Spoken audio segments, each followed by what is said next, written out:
वाहिगुरु जी का खालसा वाहिगुरु जी की फतेह। गुरु प्यारी साध संगत जी, गुरबाणी की पावन पंक्ति है, सो सतगुरु प्यारा मेरे नाल है, जिथे किथे मैनो ले चढ़ाई। जो परिपूर्ण परमात्मा को याद करते हैं, परमात्मा हमेशा उसकी मदद करते हैं। एक सुंदर घटना धन गुरु गोविंद सिंह पातशाह जी की है। भाई साहब, भाई बसंत सिंह जी धन गुरु गोविंद सिंह पातशाह जी को हमेशा याद करते हैं, गुरबाणी का पाठ करते हैं। उनका काम बिजनेस का है। उनके पास एक दुकान है। जब दुकान खोलते हैं तो गुरबाणी का पाठ करते हैं और हमेशा धन गुरु गोविंद सिंह पातशाह जी को याद करते रहते हैं। एक दिन जब उन्होंने दुकान खोली तो थोड़े देर के बाद एक चिट्ठी मिलती है जिसमें लिखा रहता है कि तुम्हारे साले की शादी है, प्रोग्राम बहुत जल्दी में बना है और तुमको इस प्रोग्राम में शामिल होना है, सारा काम तुमको करना है। भाई बसंत सिंह जी बहुत खुश होते हैं, दुकान बंद करके घर जाते हैं, अपनी पत्नी से कहते हैं कि तुम्हारे भाई की शादी है और प्रोग्राम जल्दी में बना है, हमें शादी में चलना है। भाई की शादी का सुनकर दया कौर बहुत खुश होती हैं और कहती हैं कि जल्दी प्रबंध करो, गांव बहुत दूर है, हम चलेंगे कैसे।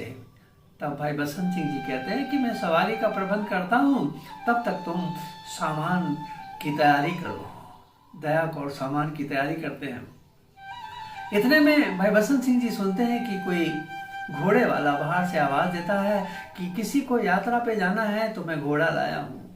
यह सुनकर बसंत सिंह जी बहुत खुश होते हैं। उस घोड़े वाले से बात करते हैं कि हमें फलां गांव में जाना है, पर तुम्हें एक काम करना होगा, तुम्हें कोई जामनी देना होगा, जमानतदार देना होगा, क्योंकि मैं तुमको नहीं जानता। तुम हो सकता है कि मेरे साथ रास्ते में धोखा करो। तब वो घुड़सवार कहता है कि मैं इस गांव में किसी को नहीं जानता, तुम गांव वालों से बात करो, यदि मेरी जामनी वो ले लेते हैं तो मैं तुम्हारे साथ चलता हूँ। अंदर से दया कौर जी आवाज देती हैं कि हमें केवल गुरु गोविंद सिंह साहब को जामनी बनाना है, कि हम तो उन्हीं को मानते हैं, वही हमारे जामनी होंगे।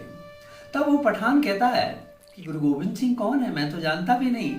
तब भाई बसंत सिंह जी कहते हैं धन गुरु गोविंद सिंह साहब हमारे गुरु हैं, लेकिन उनको ज्योति ज्योत समाये करीब 50 साल हो चुके हैं, अब इस संसार में वो नहीं है। पठान बड़ा खुश होता है कि कैसे नासमझ लोग हैं जो इस समय संसार में नहीं, उनको ये जामनी बना रहे हैं। तब वो पठान कहता है कि मुझे मंजूर है, मैं गुरु गोविंद सिंह जी को अपना जामनी बनाता हूँ। यदि तुम कोई धोखा करोगे तो गुरु गोविंद सिंह जी तुमको देखेंगे, और यदि मैं कोई धोखा करूँगा तो गुरु गोविंद सिंह जी मुझे देखेंगे। गुरु प्यारी साध संगत जी, यात्रा शुरू हो जाती है। कुछ घंटे यात्रा शुरू होती है, उसके बाद वो पठान कहता है मेरा घोड़ा थक चुका है। पठान के मन में बेईमानी चल रही थी कि मैं इनको मार करके इनके पास जो गहने हैं, पैसा है, मैं ले लूँगा। पठान घोड़े को पानी पिलाने चला जाता है और इनसे कहता है कि तुम भी भोजन कर लो। दया कौर जी और भाई बसंत सिंह जी भोजन करके आराम करते हैं, उनको नींद आ जाती है। इतने में पठान आता है, क्योंकि उसके मन में बेईमानी थी, और अचानक छुरे से वार करता है, भाई बसंत सिंह जी के सिर को धड़ से अलग कर देता है। खून की धारा दया कौर जी के मुंह पे पड़ती है और क्या देखती है कि उसकी तो जिंदगी बर्बाद हो गई है। तब वो पठान से कहती है तुमने क्या किया, तुमने धोखा किया है। मेरा पति अमृतधारी था, यदि तुमको ये काम करना था तो उनको जगा के करते, क्योंकि अमृतधारी तो 1.25 लाख से अकेला ही मुकाबला करता है। तब वो पठान हंसते हुए कहता है कि कहाँ है तुम्हारे गुरु गोविंद सिंह, अब मैं तुमको अपनी बेगम बनाऊंगा। तब दया कौर कहती है कि मुझे हाथ लगाने से पहले सोच लेना, मैं तो बड़ी कृपान भूल आई हूँ, अब मैं छोटी कृपान से ही तुम्हारा मुकाबला करूँगी, तुम मेरे नज़दीक नहीं आ सकते। तब ऐसे में दया कौर जी अरदास करती है कि धन गुरु गोविंद सिंह साहब जी, आपने तो द्रौपदी की लाश को बचाया था, आज मेरी लाश तुम्हारे हाथ में है। ऐ कलगियां वाले, ऐ बाजा वाले, ऐ अनंतपुर वासी, ऐ पंजा प्यारियां नु सजान वाले, आप जल्दी प्रकट हो जाओ, मेरी इज्जत हो जाओ। प्रभु तो कैलाश हमारी। धन गुरु गोविंद सिंह पातशाह जी घट घट के अंतर की जानत, भले बुरे की पीर पहचानत, सो ਸੋ ਸਤਿਗੁਰ ਪਿਆਰਾ मेरा नाल है, जिथे किथे मैनू ले छड़ाई। अचानक एक तीर उस पठान की छाती में लगता है और वो पठान वहीं पर ढेर हो जाता है। गोविंद सिंह पातशाह जी प्रकट होते हैं। दया कौर सुनती है, अचानक बिजली की कड़कड़ाहट में घोड़ों की आवाज सुनाई देती है। अब दया कौर को पता लग गया होगा कि मेरे गुरु गोविंद सिंह जी आ रहे हैं।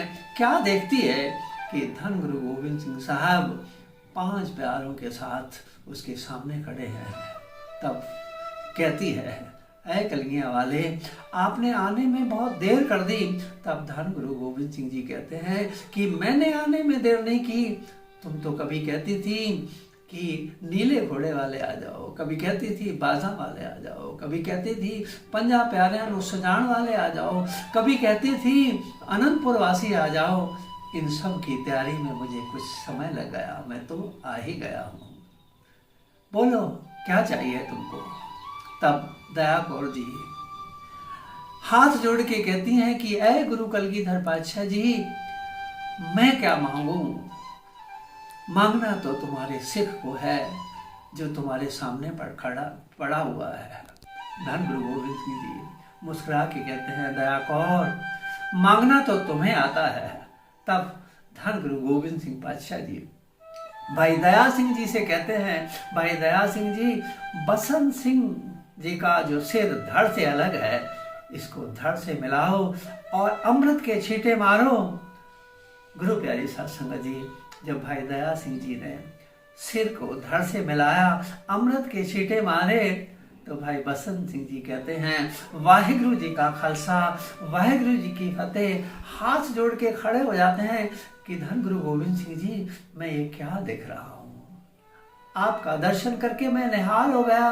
मैं तो अपने साले की शादी में जा रहा था।